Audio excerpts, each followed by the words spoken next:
desperta para a salvação é um sacrifício de 2000 anos atrás, na cruz do Calvário, onde o Filho de Deus derrama o seu sangue, e ali ele derrama o seu sangue, e a fé que estava em Jesus, que está em Jesus, que está no reino eterno, ela alcança a terra, ela alcança o coração do homem para realizar o propósito de Deus, o plano de Deus para as nossas vidas.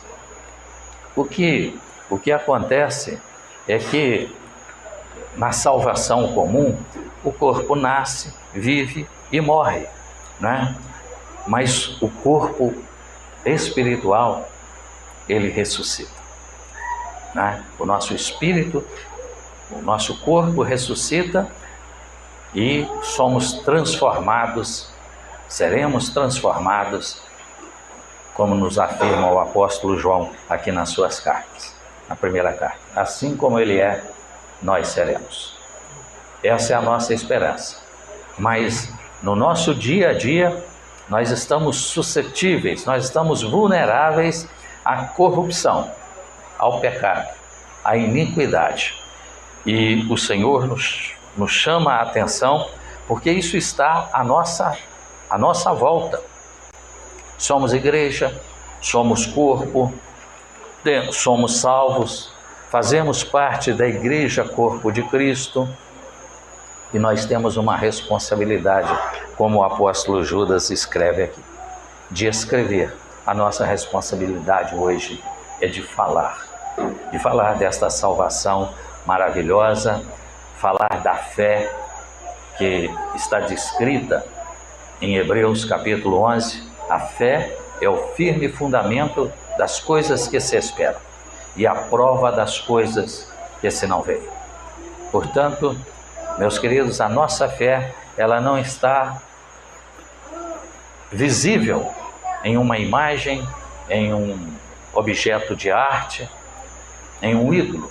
Não, a nossa fé, ela está no nosso coração, ela está no nosso interior. Retenhamos firme a carreira que nos está proposta. E para isso, nós precisamos estar firmados no Senhor. Quando nós olhamos esses aspectos, o cuidado dos apóstolos, olha só o que ele diz. Se introduziram alguns que já antes estavam escritos para este mesmo juízo, homens ímpios que convertem em dissolução a graça de Deus, negam a Deus, único dominador e Senhor nosso, Jesus Cristo. No final do primeiro século, a igreja, ela já estava corrompida. Judas escreve que naquela época, alguns já haviam se introduzido. Nós vemos isto nas cartas do apóstolo Paulo, quando ele diz de um foi para a Galácia, outro foi para outro lugar, o outro amou o presente século. E esfriaram por quê?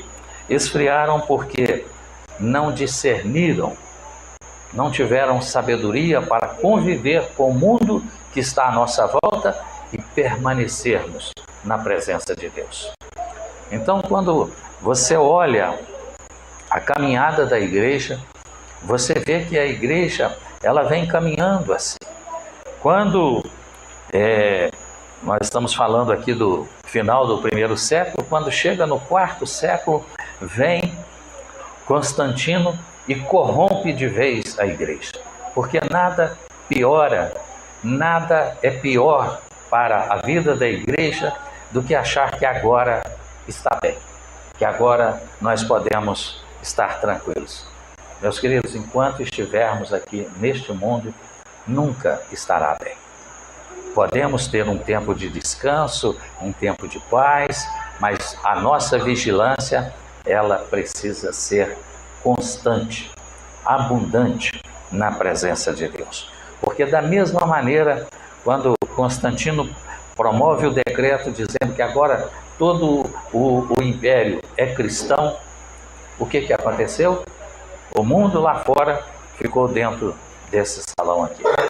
E se nós trouxermos as coisas de fora para dentro da igreja, nós estamos corrompendo e destruindo a igreja. É isso o que acontece. Então, nós falamos que a igreja se corrompe no primeiro século, quando começa aí a união da igreja com o Estado, a situação piora, a vida até, entre aspas, estava melhor, porque vão cessar, vão diminuir as perseguições, aparentemente, mas ela logo se levanta na frente, com as cruzadas, com a perseguição da Igreja Católica Romana, e a situação, ela continua terrível. Pior do que isso,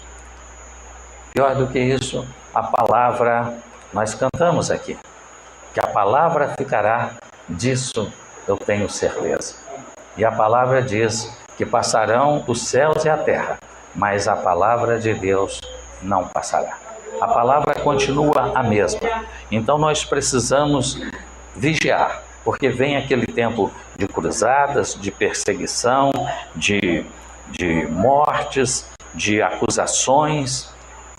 Vem o tempo do feudalismo, vem o tempo de que os valores que prevaleciam, a exemplo dos nossos dias, eram os valores materiais. Quem tinha bens, quem tinha posição social, econômica, estava bem conceituado também na vida eclesiástica, mas não na vida espiritual. Eram os filhos, eram os ricos, os poderosos, que iam para Roma, que se corrompiam ali e que espalhavam, que disseminavam e por toda a vida da igreja. Louvado seja Deus. Queridos, nós observamos na palavra de Deus que, à medida que as coisas ficam fáceis, nós observamos na vida do homem que a facilidade, ela corrompe o homem. Tudo quando fica fácil, é muito mais fácil de nós sermos corrompidos, de nós sermos cegados, tornados cegos, e de fecharmos os nossos ouvidos para a voz do Espírito e darmos valor à influência, à conversa, ao burburinho do mundo. Nós olhamos então do século IV até 10 séculos depois, por volta de 1400, 1500, existiam homens tementes a Deus, mas eram pouquíssimos. Eram pessoas, podemos dizer, isoladamente, até porque a vida antiga, ela tinha uma característica dos nossos dias. Hoje nós vivemos uma sociedade urbano-industrial, mas naquele tempo a sociedade era agro-pastoril. Os homens, as pessoas, as famílias viviam no campo, havia distância, havia separação. Enquanto Israel, ele procurava se reunir em obediência à palavra de Deus, estar junto, se reunir nas sinagogas, mesmo tendo e sofrendo ao longo desse tempo, Israel também foi perseguido. Israel também, no ano 70, Israel foi disperso, veio a diáspora e Israel foi espalhado na face da terra. Mas havia uma cultura, havia um pensamento, havia, eu vou dizer assim para quem pesca, quem já pescou, havia um anzol que estava sempre puxando, porque o judeu, ele sabe, ele reconhece, por isso ele é o povo de Deus. Ele sabe que o que Deus tem feito em favor da sua vida. E é muito importante para nós olharmos para a nossa vida, para o nosso homem, dizer como Samuel: Ebenezer, até aqui, até hoje, nos ajudou o Senhor. Até hoje nós estamos aqui. Tiveram lutas, tiveram oportunidades ao longo do caminho. A oportunidade, ela não espera você ir, não. Isso aí é inclinação para o pecado. Quando você vai, quando você sai, quando você faz, é a nossa natureza pecaminosa que nos inclina, que nos redireciona, nos tirando da presença de Deus. Mas a facilidade é aquilo que vem ao nosso encontro. Olha, agora vai ficar melhor para você.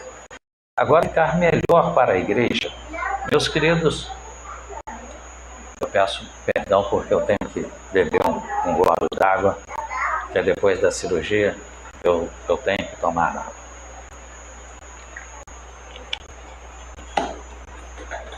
Deixa. Nós passamos pelas nossas dificuldades.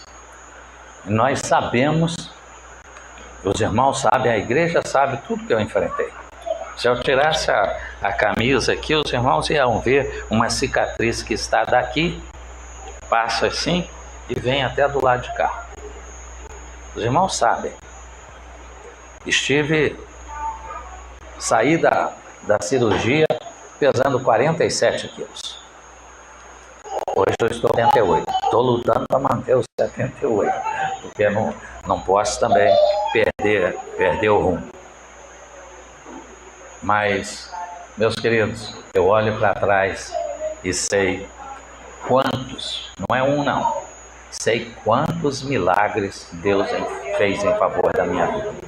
Enquanto há pessoas que falecem na fila esperando a doação de um órgão, eu entrei na fila de transplante no dia 4 de setembro de 2019.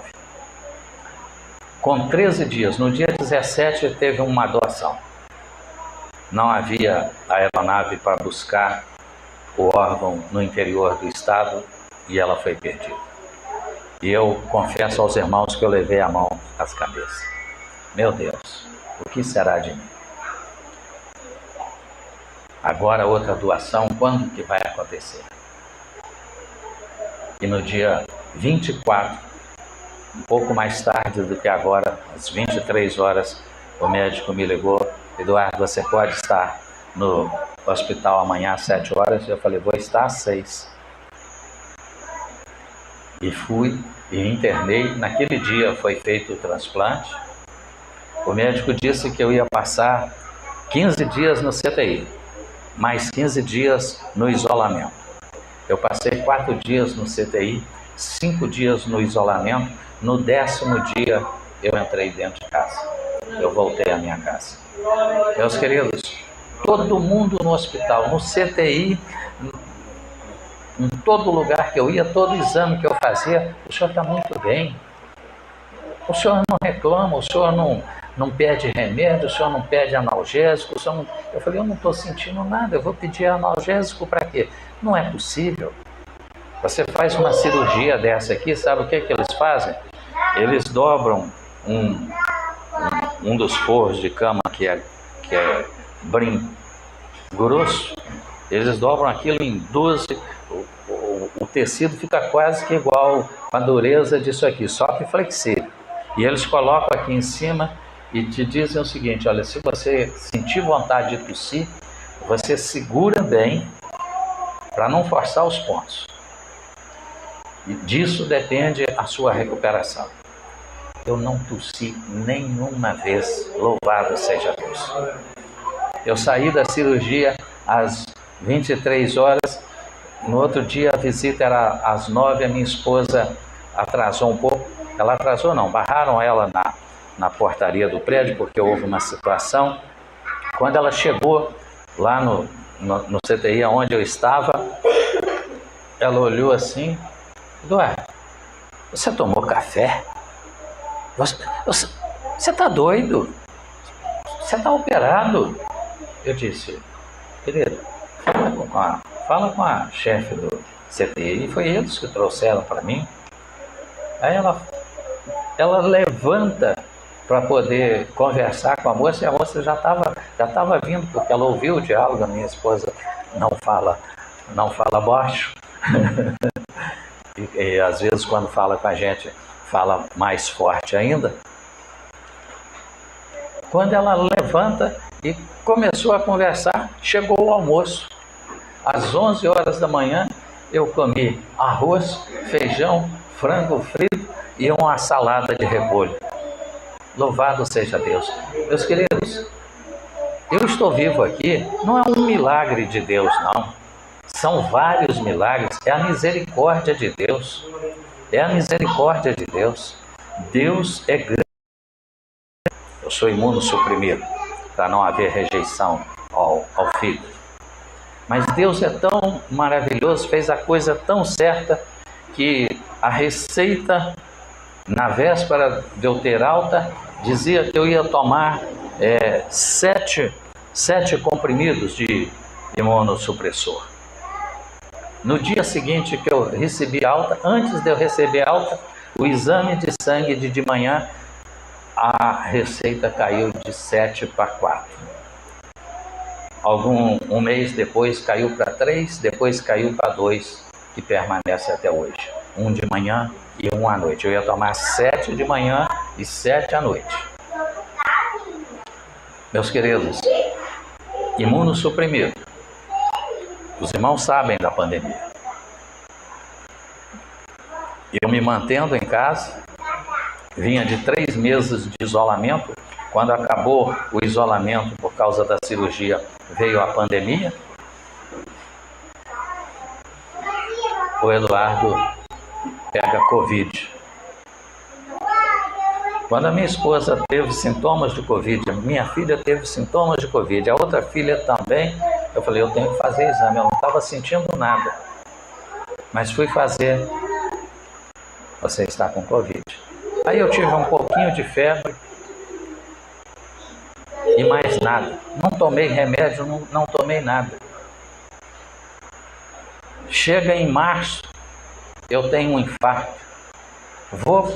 Passei mal durante a noite, senti dores, mal-estar, levantei uma vez, 2 vezes. Na segunda, quando eu forcei, coloquei o peso em cima do braço, aquela dor dilacerante, parecia que tinha enfiado uma faca do cotovelo para cá.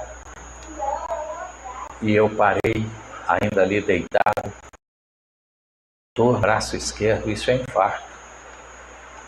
Eu deitei, fiquei um pouco acordado, a dor foi diminuindo, e eu dormi.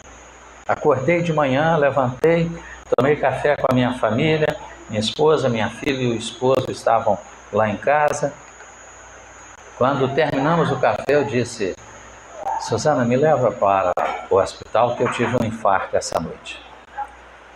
Parecia que o culto tinha terminado, porque foi cadeira empurrada, caindo do lado da mesa. O que é isso, pai? Só teve um infarto? Eu falei, tive. Vou para o hospital. Chegamos no hospital, não tinha cardiologista de plantão. O médico que atendeu disse, olha, o senhor está bem, a aparência do senhor está boa, pode ir para casa, o senhor volta amanhã tem cardiologista, ou então o senhor vai para outro hospital. Eu disse para ele, eu fiz transplante aqui, eu sou atendido aqui, eu sou paciente do Dr. Antônio Márcio. Ah, você é paciente do Dr. Antônio Márcio? Então, faça favor. Me colocou lá, veio uma outra enfermeira, fez um eletro, ele veio com o eletro, o senhor pode ir para casa, o eletro do senhor está ótimo, não tem problema aqui, só amanhã o senhor volta. Aí o médico vai pedir um outro exame, e aí eu contei para ele, meu amigo, meu pai teve, no 3º ele faleceu. O João, meu irmão, teve o primeiro infarto aos 34 anos e foi um só. O Luiz teve um infarto aos 58 e foi um só e morreu. O Fernando teve o primeiro aos 40 e teve outros e faleceu aos 56. A minha irmã teve um aos 66 e foi um só. eu sei que eu tive um infarto. Não tem outro exame que você possa fazer? Tá bom. Fica aí, só um instante. Daí a pouco veio o enfermeiro, Eduardo, que sou eu, tirar sangue para fazer exame de sangue. Eu falei, exame de sangue? Pensei que ia fazer um eletro, um ultrassom do coração, uma ressonância magnética do coração. Ele disse, não, o pedido aqui já estava lá, estiquei o braço. 2 horas depois, o médico vem balançando uma folhinha de papel na mão. Entrou, senhor Eduardo, como é que o senhor está? Eu falei, estou bem, estou tranquilo. Está bem mesmo? Eu falei, estou. Ele falou, nós vamos internar o senhor.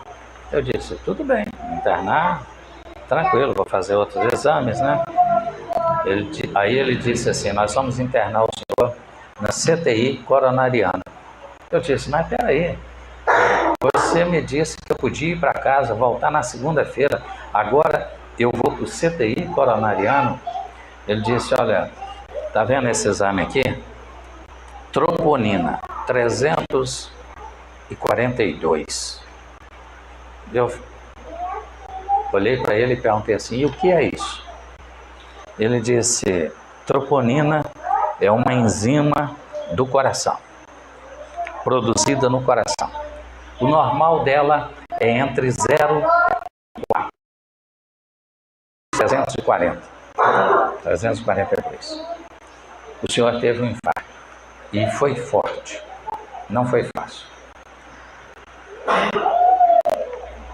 Internei, me colocaram no CTI, todo monitorado, colocaram uma enfermeira no pé da cama olhando para os equipamentos que estavam na minha frente. Quando ela ia levantar para qualquer coisa, a supervisora vinha e ficava no lugar dela, e eu pensando cá comigo, o senhor para poder fazer isso, eu devo estar mal mesmo.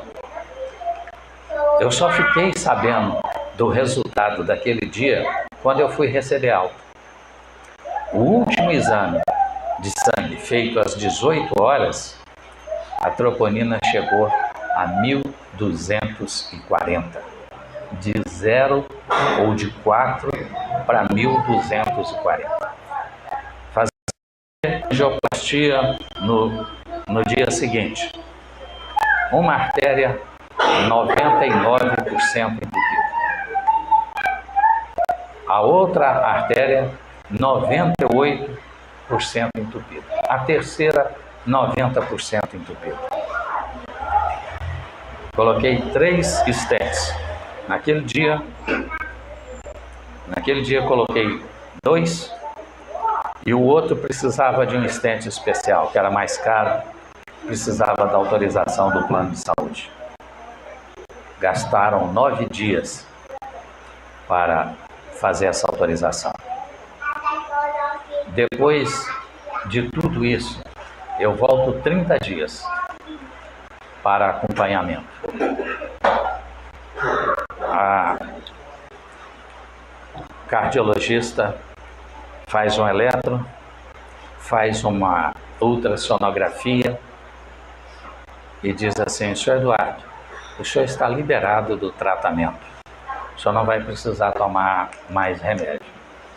E eu sabia a história do meu pai, eu vi meus irmãos, eu disse, mas por quê? Ela disse, não tem sequela nenhuma no coração do senhor. Seu coração está perfeito. Aurículo direito, aurículo esquerdo, ventrículo direito, ventrículo esquerdo. Eu fiz os lados aqui diferente, né? O esquerdo eu falei com a mão direita, o direito eu falei com a mão esquerda, mas tudo bem. Eu falei, mas como é isso? Ela disse, olha, eu não sei, eu sei que o exame está aqui mostrando que o seu coração não tem nada. O senhor deu muita sorte. Eu falei, sorte? Isso foi Deus, doutora. Ela disse, cada um chama do que quiser. Mas por que a senhora afirma isso? Ela disse, olha, não tem aqui nenhuma deficiência no coração da senhora. E eu perguntei, mas doutora, me explica uma coisa. Se eu alimenta a caixa d'água lá de casa e obstruí-lo 99% e deixar o furo do tamanho de uma agulha de um dedo comparando com a veia, eu não vou ter água dentro de casa. Ela disse, a sorte do Senhor é que o sangue, as artérias estavam entupidas, as artérias da subida do sangue para o coração. O coração fez força para puxar o sangue. Porque se fosse do lado de cá entupido desse jeito, o senhor não estava aqui conversando comigo. Porque o coração teria explodido. 99%, 98% e 90% do seu coração tinha parado, aurículo, ventrículo direito e esquerdo, e o senhor não teria sobrevivido. Meus queridos, isso não é sorte, isso é a grandeza de Deus, a misericórdia de Deus. É esse Deus que nós servimos. Agora, os irmãos vejam o seguinte, nós voltamos a falar da igreja. Nós voltamos a falar da igreja. Eu disse que a facilidade afasta o homem de Deus, mas as provações, elas nos aproximam de Deus. Eu hoje venho aqui, depois de quase 4 anos, e posso dizer como escreveu o apóstolo João. Eu às vezes misturo. Entre todas as coisas que eu tive a hepatite autoimune, a cirrose, eu tive 2 crises de encefalite ou de confusão mental e eu tive ascite e confusão mental. Ascite, aqui e no interior e na minha infância, vocês conhecem com outro nome. Se eu falar aqui barriga d'água, o senhor já ouviu falar, né? Eu ia para o hospital, a minha barriga parecia que eu estava grávida. A vez que eu tirei mais de 9 litros, quase 10 litros de líquido do abdômen. 9 litros, 7 litros, 5, 5,5, 7. Isso, digamos assim, no final, antes do transplante, eu já estava quase indo de semana em semana.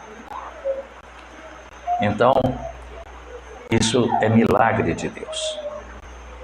E hoje eu posso dizer como Jó, antes eu te conhecia de ouvir falar, hoje os meus olhos te veem. Meus queridos, nós sentirmos o poder de Deus, a misericórdia de Deus na nossa vida é muito diferente de nós falarmos. Nós sabemos, nós temos consciência, nós somos advertidos, nós somos exortados, mas nós precisamos valorizar a palavra de Deus. E a proximidade com Deus, durante esse período, nos aproxima. E quando nós olhamos a reforma da igreja, nós vemos na história de Martim Lutero que ele foi um homem que procurava se aproximar de Deus. Na oração, na entrega, até maltratando a si mesmo e ao seu próprio corpo. Mas Deus o sustentou e Deus lhe fez entender que não eram aquelas coisas que ele fazia. Não era aquilo que ele vivia, que ele passava. Deus abriu os seus olhos. O viverá da fé. E se ele retroceder, aí já é o texto de Hebreus, se ele retroceder, a minha alma não tem prazer nele, né? O texto de Efésios nos diz, né, que o justo viverá pela fé, não vem das obras para que ninguém se glorie, e é assim que nós somos alcançados. E Lutero resistiu, ele viu a corrupção, ele viu a devassidão em Roma, ele viu a tendência da carne no clero da igreja, ele viu tudo o que havia de pior na vida da igreja. E ele optou por manter-se fiel às Escrituras. E ele compõe depois o hino que nós cantamos, que a palavra ficará, disso eu tenho certeza. Meus queridos, nós podemos fazer a nossa vontade, mas Deus quer que nós vivamos a sua palavra. A reforma, ela se dá, então, Lutero é o promulgador, e nós já sabemos disso, né? Em 1517, ele apregou ali as 95 teses à porta da sua paróquia, né?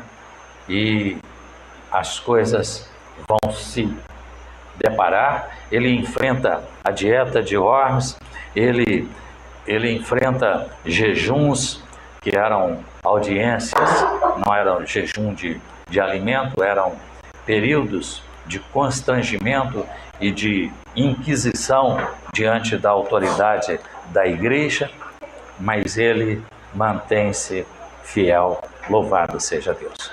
Nesse tempo, já haviam reformadores, já haviam os valdenses, já havia na Espanha Savonarola, outros irmãos, uma série de grupos, né? E eram perseguidos pela igreja, embora com a reforma a perseguição vai aumentar, mas quando eclode a reforma, um homem, um francês chamado João Calvino, ele se converte e se torna, ele já temia ao Senhor, ele já buscava ao Senhor, e ele começa a pregar o Evangelho. E ele tem características diferentes de Martinho Lutero. Vamos dizer que Martinho Lutero era mais argumentador, era mais um homem de letras, de pensamento, de palavras. Calvino era veemente. Calvino, ele, além de ser veemente, ele se torna um estudioso da palavra, já era um estudioso da Bíblia, e ele vai ser usado por Deus para estruturar a vida da igreja. Em todo o tempo, ele segue vivendo a palavra. Ele vai para a Suécia, para a Holanda, e ali ele vai para a Holanda, ali ele se une a outros cristãos e ele começa a pregar, e a igreja, a cidade sofre uma transformação. Mas Calvino era rígido, Calvino era inflexível. Não estou dizendo que é para sermos moles ou frouxos, mas ele, digamos que ele provocou a ira das pessoas, porque a igreja, vivendo uma vida devassa, ele se recusa a servir a ceia àqueles que eram libertinos. E então ele é expulso da cidade. Ele é expulso, mas a cidade entra em decadência, porque, como dissemos, a facilidade, a corrupção, ela vem ao encontro do homem e ela o corrompe e o tira da presença de Deus. Quando a cidade degenera e entra em uma situação caótica, eles chamam Calvino novamente. Ele recusa, mas eles insistem. E ele, que havia sido expulso em 1534, ele retorna e permanece ali. Ele retorna em 1541 e agora ele vai fundar a Academia de Genebra. E depois, muito depois, a Bíblia nos diz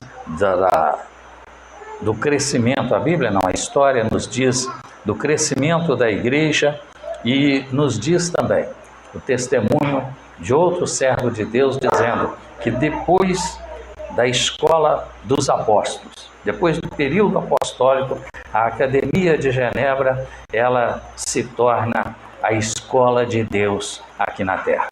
E o ensino da palavra, ele é sistematizado, acontece a Assembleia de Westminster, onde daí surgem os 4 principais fundamentos da reforma. A Confissão de Fé de Westminster, o Diretório de Culto de Westminster, o Catecismo de Westminster e o Catecismo simples, simplificado, breve de Westminster. A fé, ela ganha conteúdo, ela ganha base sólida doutrinária. Ela se estabelece, ela se fortalece e mesmo depois, algum tempo depois, quando surge Armínio, era um cristão também, e que vem com um ensino, digamos assim, mais palatável, apresentando o homem como auxiliar.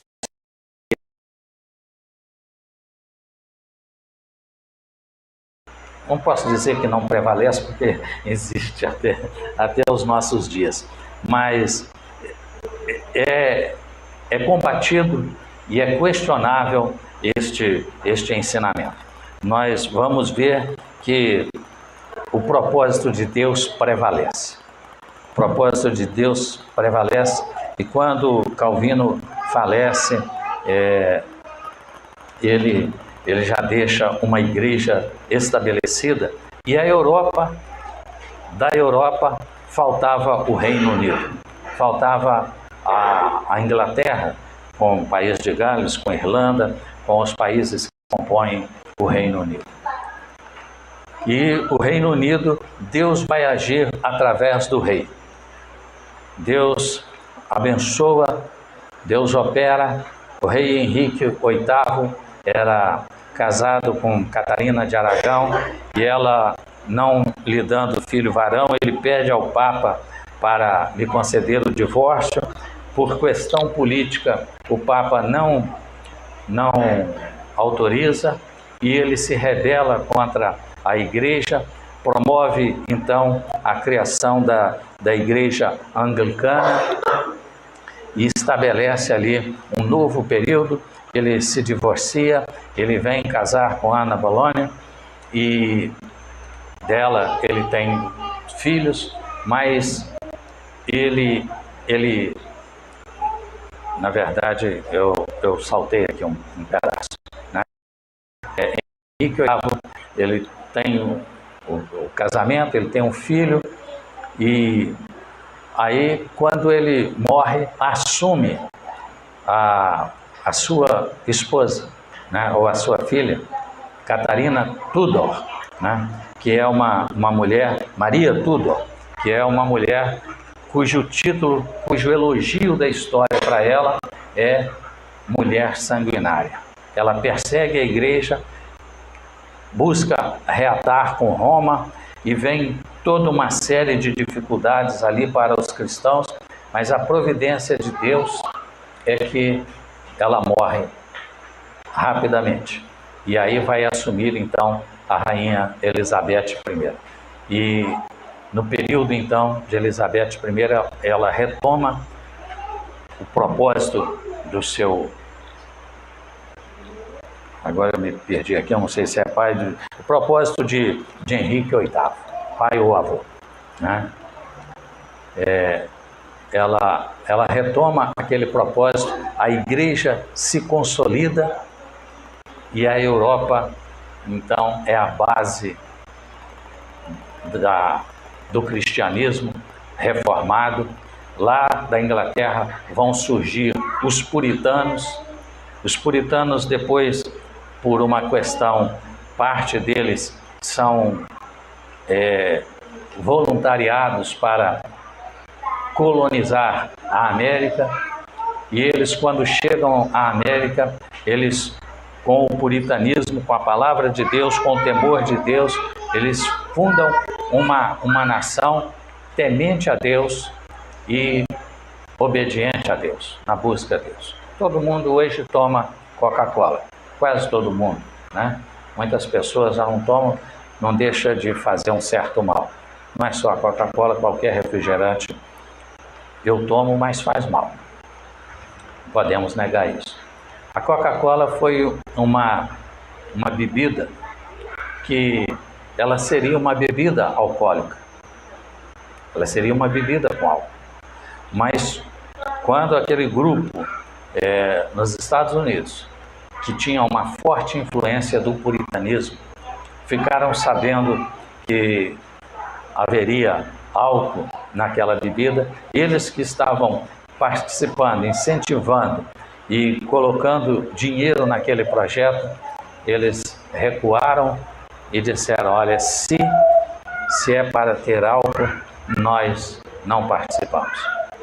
E aí eles só tiveram uma condição, de fazer uma bebida sem álcool, e é a Coca-Cola que nós tomamos hoje. Meus queridos, parece brincadeira, parece que nós estamos falando coisas que não tem nada a ver com a palavra de Deus. Mas o que eu quero dizer, concluindo, fechando o nosso assunto nesta noite, é dizer o seguinte: a facilidade, o sucesso, o elogio,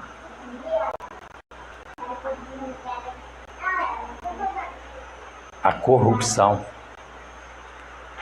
leva e afasta o homem de Deus.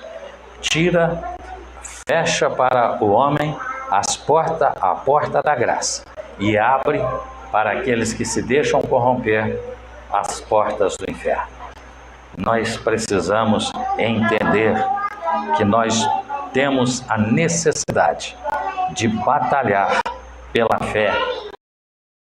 Uma vez, repetir, lá no Calvário, 2000 anos atrás, uma vez, um sacrifício foi dado aos santos, foi dado à igreja.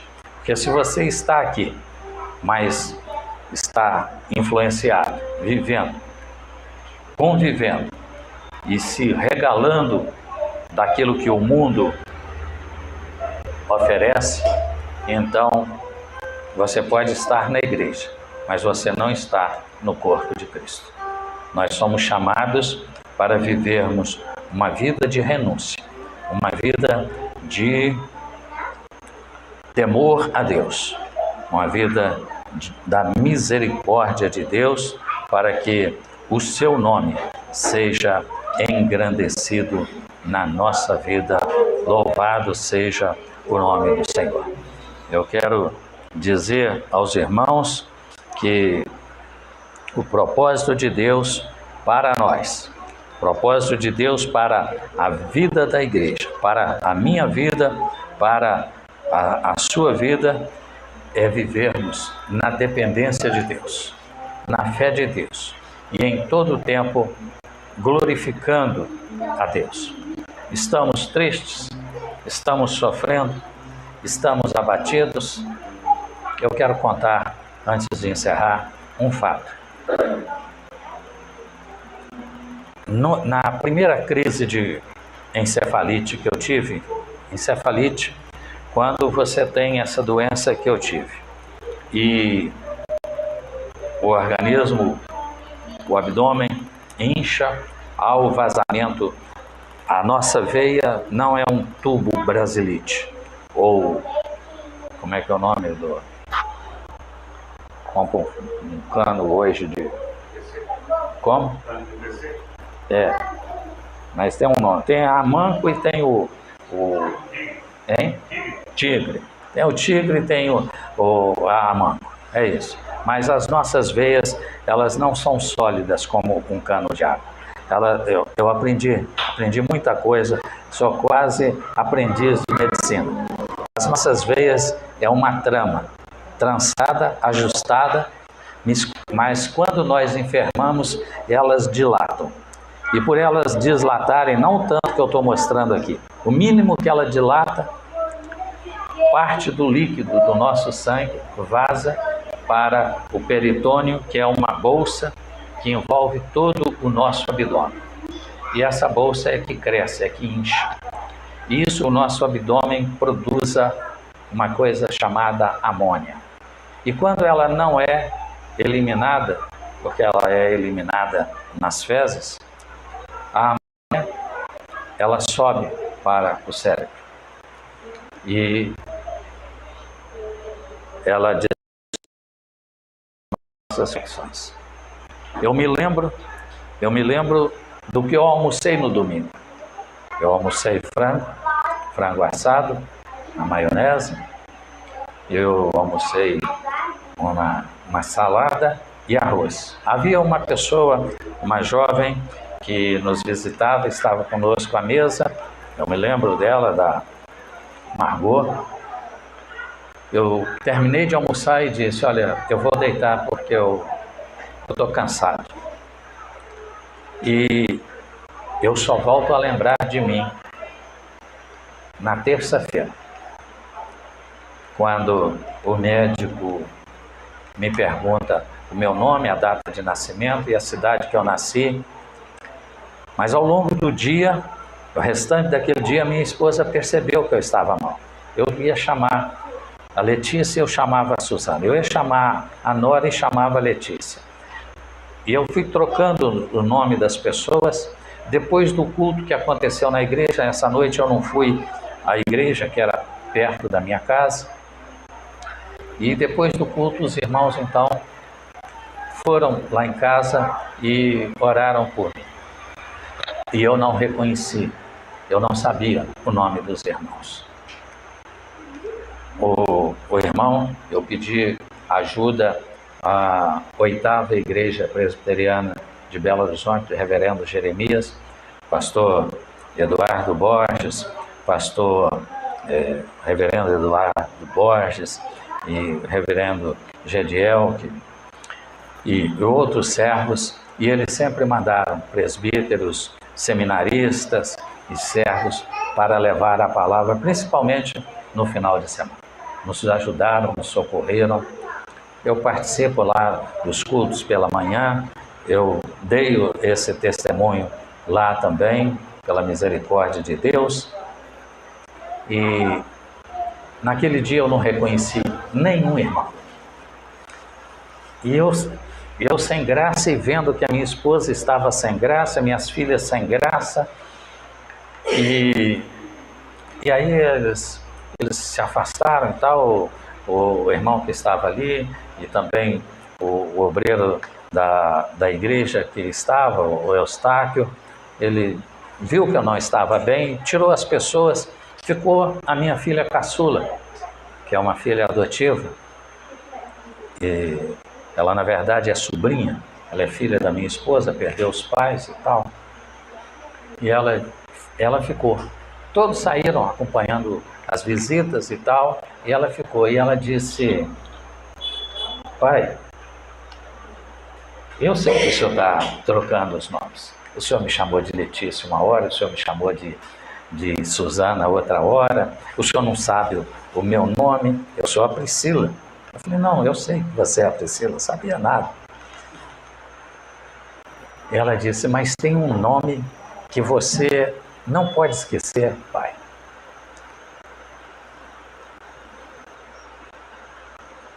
Tem um nome que você precisa lembrar.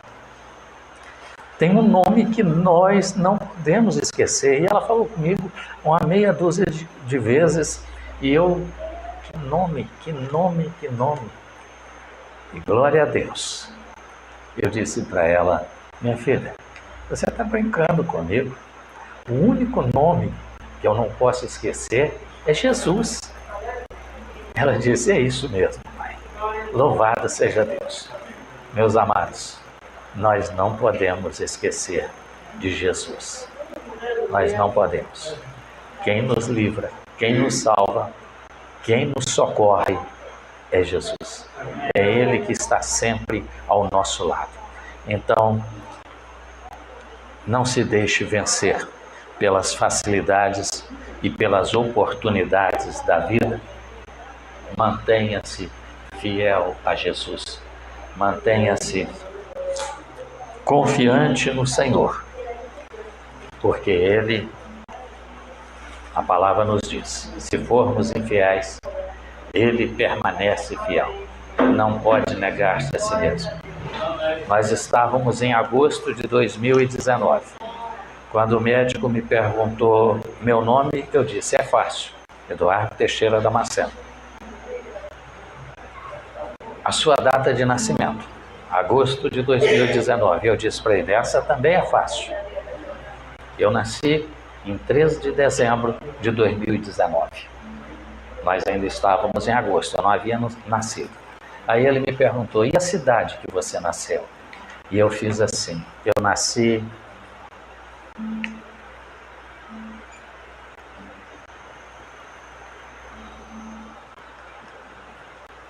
Eu não sei não.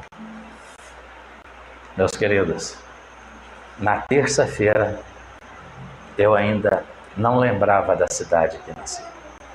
Mas a misericórdia de Deus não me deixou esquecer de Jesus. Não se esqueça de Jesus. Por melhor que as coisas estejam, permaneça firme. Por pior que as coisas estejam, não esqueça de Jesus. E se elas estiverem ótimas, desconfie. Examine-se e examine-se, para que nós não sejamos corrompidos, porque o justo viverá da fé. Se ele retroceder, Deus não tem prazer nele. Louvado seja Deus. Nós não podemos esquecer desses homens, que citamos pouquíssimos nomes aqui. Deus, eu tenho certeza que não se esquece de nenhum nome, e que o seu nome esteja também no livro da vida. Louvado seja o nome do Senhor. Que Deus nos abençoe.